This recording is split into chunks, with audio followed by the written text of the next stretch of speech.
Долгогодишен имотно правен спор меѓу двајца браќа од завчера кулминира откако општинските служби на Кочани го срушија тоалетот на еден од браќата, Благоја Димитров.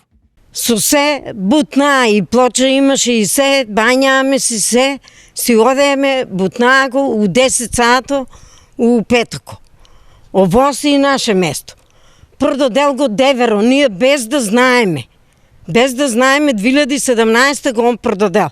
Ко почна Благој да оноде мажуми, он тогај му кажа од собранието дека било во веќе државно.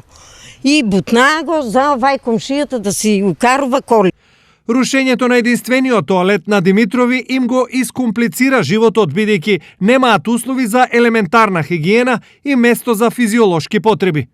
Стазар, за ја веќе ме тука боле од тоа, што фрлам мочка. И дома што унасам корито купих. И са балиња рано станам у 5 сато за да фрлам и мочката и измет. Спорот за местото на двете братски семејства е долг, но досега без конкретен епилог, бидејќи според Благој Димитров во прашање е нечиста игра. Корупција преку брато. Мајка ми 90 година не видеше на памперс, палец ударе. Имајмо катастар одено све, плюс тоа 5 квадрата овај човек. Утре нема дека да ставам столче, дрва, теготе. Позлатина не стија негови пари. За спротивната страна се е чисто и по братска и по законска основа. Местото си наше, да речеме, комплет цело место беше на мајка ми, пошто татко ми беше покоен, мајка ми после. И сега на мајка ми ние сега лани го делиме во квото кај адвокатката, ваа ноторката кај менче, со сестрите се живо.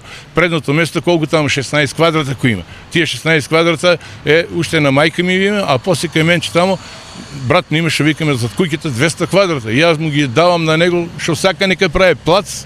Случајот кој во петокот нанозе ги крена соседите на Димитрови денес беше главен предмет на дискусија во надлежните служби во локалната самоуправа на Кочани, од каде изјавија. На таа улица имаше изградено едно ВЦ, кое што е со септичка јама, така да пред 2 години е извршена експроприацијата, платена е целокупната сума на собственица на тоа ВЦ, која инаку е дивоградба. Ради тоа ВЦ, значи ние не можевме да придеме кон реализација на урбанистичкиот план, бидејќи живеат луѓе кои што немат пристап до својата парцела. И затоа општина Кочани пристапи кон уривање после неколку опомени. Епилогот на овој спор е веќе јасен, но тој е уште еден пример за предолго институционално решавање на проблемите. Во никој случај не било логично поради тоалет да се одлага изградбата на толку важна улица за цели 3 години.